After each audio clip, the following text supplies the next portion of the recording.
All right, everybody. So with the advent of the electric truck, I guess one of the big questions is, but does it tow?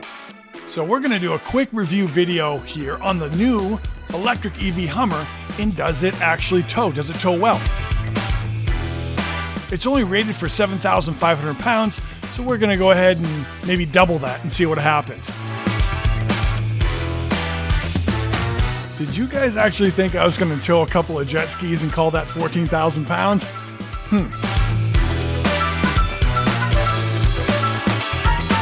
I think we have a pretty good challenge lined up for it. That's not only going to test the power and pulling capability of this vehicle, it's also going to test that really cool four-wheel steering capability.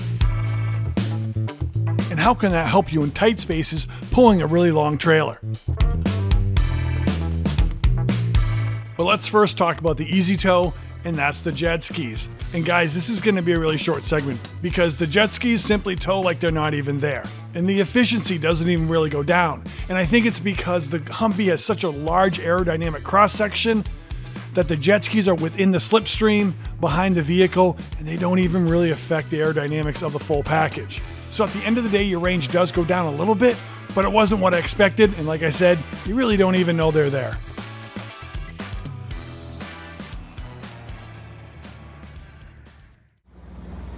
And just an FYI, these little electric scooters do wonders when you're loading jet skis by yourself and you have a boat ramp 1.5 miles from your house.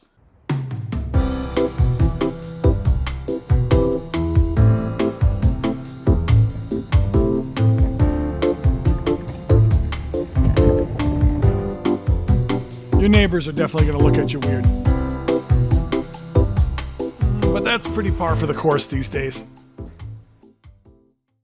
All right, it's time to take the Axopar 37 cross cabin out of the water for the season, but definitely not without a little bit of 80s music. I'm fortunate enough to have a Humvee, so let's see how this thing does. Now, this is not going to be a long distance tow. I'm basically going to bring it to the marine dealership, but it is going to give us a good opportunity to see how it feels to tow a 14,000 pound boat and trailer with the new electric Humvee.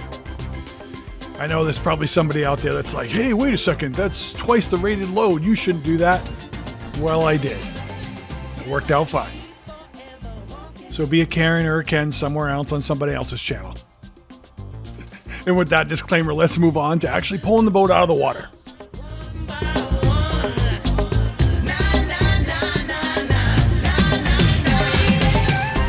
Now, this is not a performance review of this vehicle. I know there's a ton out there, and I don't need to. This thing is a monster. It's 1,000 horsepower, guys, but it's 1,000 electric horsepower. So the torque curve is just monstrous. And you can really feel it when you pull the boat out of the water. There's zero lag, there's zero hesitation. It doesn't even try. Even for a boat and trailer setup that weighs, 13 to 14,000 pounds. I don't even think I put it in low range here.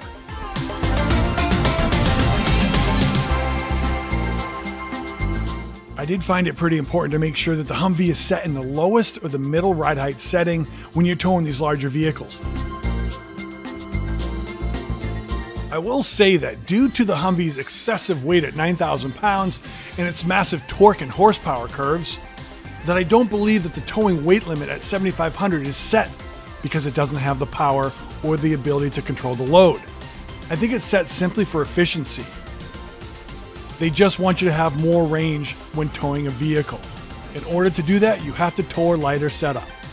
But power and weight to be able to tow a heavy load are two things that this vehicle has plenty of.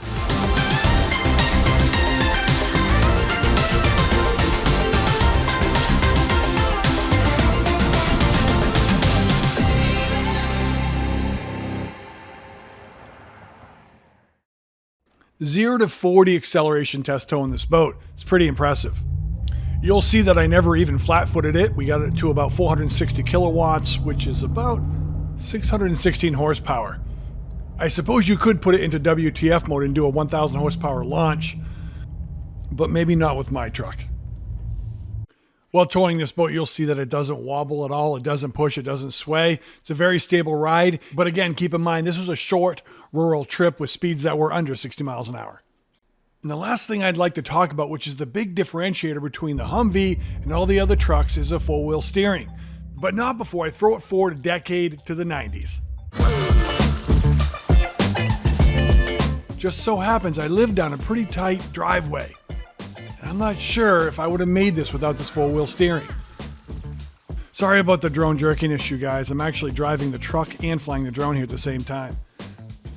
Look closely at the rear tire.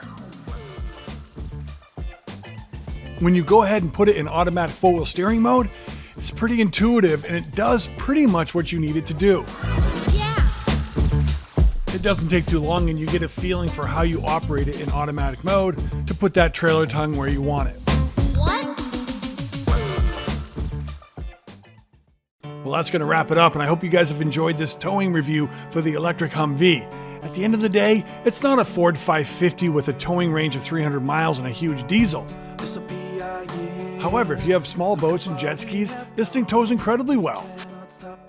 For bigger boats like this going longer distances, you probably do want to move to a dually diesel setup. But for most purposes and towing practices under 7,500 pounds, yep, the EV Humvee tows incredibly well, with a reasonable towing range of 150 to 170 miles per charge. And again, that big differentiator is that four-wheel steering. It allows you to maneuver even heavy big trailers down pretty tight pathways with ease and accuracy. And as you can see, even on soft, wet, loam surfaces, it owns that 14,000-pound boat. Stay tuned for our next video, which is the Key West World Championship Races of 2022. It's one of the best times in the boating industry. In 20 seconds, you're about to see the beginning of last year's race. It gets crazy, so stay tuned to the end of this video. Until then, boat safe, boat happy. This is How to Live, over and out.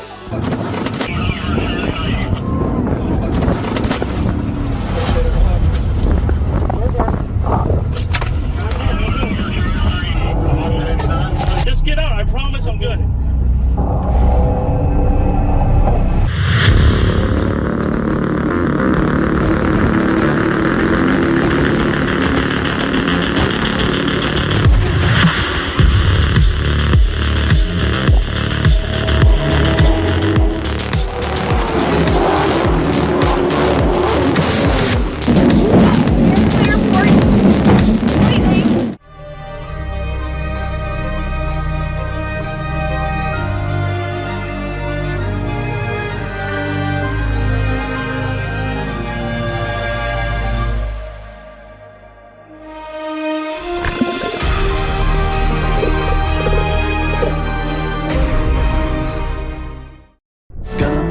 Mountains